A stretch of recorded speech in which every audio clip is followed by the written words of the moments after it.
जो welcome back to your channel जहाँ पे हम कंटिन्यू कर रहे हैं chapter natural resources and we'll going to start with the topic soil. We'll going to learn lot many sub topics in the soil, that is composition, where it is found, ठीक है, what are the factors which leads to the formation of soil, ठीक है, what is humification, what is the characteristics of humification. Okay, so these all subtopics we're going to complete today. So let's get started. Okay, देखो पहले तो मुझे आप ये बताओ, soil क्या ये नेचुरल है या आप खुद बनाते हो? It is a natural process, ठीक है, ये नेचुरल होता है, आपको बनाने की ज़रूरत नहीं होती. इट रिप्लेनिशेस, ठीक है, हाँ आपको रिप्लेनिश करने की ज़रूरत पड़ती है, लेकिन रिप्लेनिश का प्रोसेस भी नेचर यानी नेचुरल वाइज ही होता है. ठीक है, तो soil it is a biotic component or it is a abiotic component. It is a abiotic component. Okay, so where it is found on the earth crust. Okay, it is found on the outermost layer of the earth, that is outermost layer crust जिसे हम बोलते हैं, which is a part of lithosphere. I have taught you what is lithosphere, biosphere, atmosphere, hydrosphere in lecture number 1. If you haven't watched, do watch it. Okay, importance क्या क्यों ज़रूरी है भाई soil? अगर सॉइल नहीं हुई तो क्या होगा भाई? सॉइल नहीं हुई तो क्या होगा? देखो, जैसे आप पढ़ते हो, water is a vital role, it plays a really vital role in life. ठीक है, लाइफ की सर्वाइवलिटी के लिए वाटर एक बहुत इंपॉर्टेंट रोल प्ले करती है. इसी तरीके से सॉइल भी बहुत ज़्यादा वाइटल रोल प्ले करती है. ठीक है, आर्कोनेज प्रोवाइड करती है बहुत सारे प्लांट्स को. आर्कोनेज मतलब प्लांट को स्ट्रेंथ प्रोवाइड करती है. कभी देखना, प्लांट बिना मिट्टी के जिंदा नहीं होता है ना. एक स्ट्रेंथ, एक बाइंडिंगनेस, एक एक एक रिजिडिटी प्रोवाइड करती है. ठीक है, किसको? प्लांट्स को.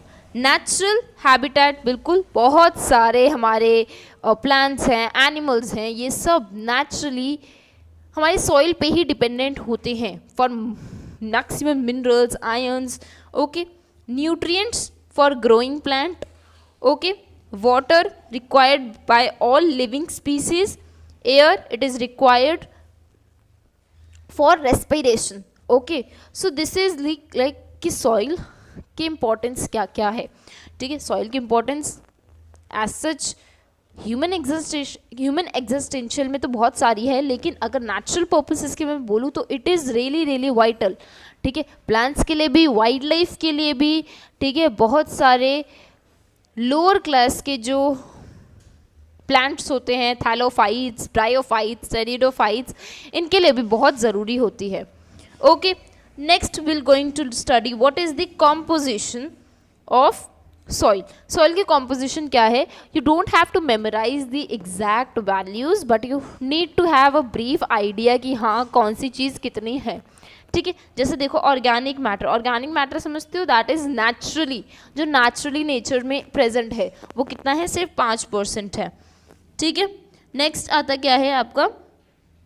मिनरल्स, जिसमें आपके सैंड, सिल्ट, क्ले जो है वो इतना ज़्यादा अमाउंट है, लगभग 75% प्रेजेंट है. ठीक है, नेक्स्ट रिमेनिंग आपका वाटर जो है वो कितना है? दैट इज़ 25% और एयर 25% है. मतलब नेचर में ऑर्गेनिक मैटर जिससे सॉइल फॉर्मेशन हो रही है, सॉइल की रिप्लेनिशमेंट हो रही है, वो सिर्फ 5% है. Okay, next is how is the formation of soil take place. ठीक है, देखो एक एक्स्ट्रा पॉइंट मैं ये बताऊंगी कि देखो, आप सॉइल के जो स्टडी करते हो उसे हम पैडोलॉजी कहते हैं. क्या कहते हैं? पैडोलॉजी कहते हैं. ठीक है, फॉर्मेशन, सॉइल फॉर्मेशन क्या होता है? सॉइल फॉर्मेशन को हम दूसरे वर्ड्स में वेदरिंग भी कहते हैं. क्या कहते हैं? वेदरिंग. जब बड़े बड़े रॉक्स, ठीक है, in presence of moisture, air contact, wind, they are broken down into small pieces, small fragments. When rocks, ठीक है, जो बड़े बड़े रॉक्स होते हैं, एयर की प्रेजेंस में, मॉइस्चर के प्रेजेंस में, विंड की प्रेजेंस में, जब यही रॉक्स टकराते हैं, फेस करते हैं, तो ये किस में ब्रेक डाउन हो जाते हैं? स्मॉल स्लिट्स में, स्मॉल ट्विग्स में, छोटे पत्थरों में, और कुछ बिल्कुल ही क्या हो जाते हैं? सैंड बन जाते हैं, बिल्कुल ही रब अप हो जाते हैं, छोटे छोटे पीसेस बन जाते हैं. ठीक है. So when these rocks undergo physical, chemical and biological change, it leads to the formation of soil. Okay, so this is how a very simple method, ठीक है, takes place in the nature. But it look simple, आपको दिखने में, पढ़ने में simple लग रहा है, लेकिन इस प्रोसेस को होने में बहुत ही टाइम लगता है. क्यों? क्योंकि रॉक्स का टूटना, सॉइल बनना, ये कोई जल्दी वाला प्रोसेस नहीं है कि हाँ एकदम से हो जाएगा, बल्कि ये बहुत बहुत बहुत टाइम लेता है. ईयर्स, थाउजेंड्स ऑफ ईयर्स भी ले लेते हैं, ठीक है, अपने आप को बनने के लिए.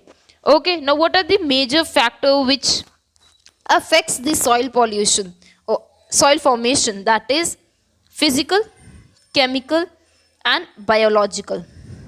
फिजिकल कैसे? Sun, water, wind. अगर धूप नहीं मिलेगी सही से, पानी नहीं सही से पड़ेगा रॉक पे विंड सही से नहीं पड़ेगी, तो रॉक्स कैसे सॉइल में कन्वर्ट होगी? नहीं हो पाएगी वो, ठीक है. केमिकल की मैं बात करूँ तो केमिकल्स अगर नहीं पड़ेंगे, केमिकल्स जैसे कि बहुत सारे सॉल्यूशंस पड़ना, ठीक है, हाइड्रोलिसिस होना, हाइड्रोलिसिस मतलब कि बहुत सारा पानी पड़ना, ठीक है, ऑक्सीडेशन होना, ठीक है, ऑक्सीजन बार बार रॉक्स पे एब्जॉर्ब होना, ठीक है, that is chemical changes. And biological change, अगर उस रॉक में बैक्टीरिया, लाइकेंस, फंजाई, प्रोटोजोन्स ये सब नहीं पड़ेंगे तो कैसे वो बड़ा रॉक डिग्रेड होके छोटे पार्टिकल्स यानी सॉइल में कन्वर्ट होंगे? Okay, so these three are the major factors of soil formation: physical, chemical, biological. Got it? Okay. Next is, what is humification? I have already taught you this in very like brief, ठीक है, but यहाँ पे मैं detail में आपको बताती हूँ. देखो, humification comes from a word humus, ठीक है, ह्यूमस का बनना, ठीक है, that is partial decomposition of organic matter to form the top most layer which is highly fertile in nature, known as humus. Okay, तो पार्शियल का क्या मतलब? आधा. डिकम्पोजिशन मतलब ऑर्गेनिक मैटर का टूटना उसके सिंपल फॉर्म में. जैसे आप खाने को तोड़ते हो तो आप क्या कर रहे हो? खाने को पार्शियली डाइजेस्ट करते हो. इसी तरीके से पार्शियली डिकम्पोज हो रहा है किसका? ऑर्गेनिक मैटर का, ठीक है. तो जो 5% नेचर में ऑर्गेनिक मैटर प्रेजेंट है, उस ऑर्गेनिक मैटर का पार्शियली यानी आधा क्या हो जाएगा? टूट जाएगा, ठीक है. तो जो आधा टूटेगा वो क्या बन जाएगा आगे चल के? ह्यूमस, जो कि टॉप लेयर होती है सॉइल की, वो बन जाएगा. Got it? Now what is the characteristic feature of this humus? First is it is dark coloured. ये बहुत ज़्यादा डार्क कलर की होती है, बिल्कुल आपको अलग से ही दिखती है, ठीक है. हाईली फर्टाइल इन नेचर, बिल्कुल बहुत ज़्यादा फर्टाइल होती है ये, ठीक है. इसीलिए हम कहते हैं ह्यूमस में पेस्टिसाइड्स, फर्टिलाइजर्स, हर्बिसाइड्स, वीडिसाइड्स और केमिकल सब्सटेंसेस का यूज़ कम से कम करना चाहिए, क्योंकि एक बार ह्यूमस खराब तो आप ह्यूमस को फिर से रीजनरेट नहीं कर सकते. क्यों? अभी मैंने पढ़ाया, ह्यूमस को बनने में कितना समय लगा? बहुत समय लगा, ठीक है, क्योंकि ह्यूमस अल्टीमेटली बना किससे है? उसी रॉक की ब्रेकडाउन से.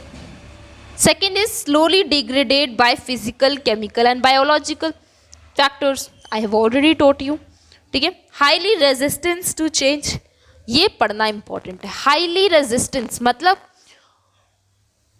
आप अगर देखो, मान लो आपने, आपके क्रॉप फील्ड है, ठीक है, आपने उसके ऊपर ह्यूमस की टॉप लेयर है, ठीक है, आपने एक बार फर्टिलाइजर्स या केमिकल्स डाले तो ह्यूमस नहीं खराब होगी, 2 बार डाले नहीं होगी. लेकिन अगर आप बार बार बार बार एक ही प्रोसेस को ह्यूमस के ऊपर करते रहोगे, दैट इज केमिकल रिएक्शंस डालते रहोगे, तो ह्यूमस खराब हो जाएगी एक समय आने पर. अगर एक बार 2 बार कर रहे हो तो वो जल्दी से खराब नहीं होगी. यानी कि ये हाईली रेजिस्टेंस है, मतलब इसके अंदर क्या है? स्ट्रेंथ है कि जल्दी से खराब ना हो, ठीक है. It is the top most layer of the soil table, ठीक है. सॉइल की जो पूरी लेयर होती है, ठीक है, उनमें टॉप मोस्ट लेयर होती है क्या? Humus. Okay, so next time हम क्या पढ़ेंगे? हम सॉइल पॉल्यूशन के बारे में पढ़ेंगे, फैक्टर्स पढ़ेंगे, ठीक है, मेजर्स पढ़ेंगे, इफेक्ट्स पढ़ेंगे. So be ready for it, and thank you so much बच्चों. If you have any doubt you can ask me in the comment section.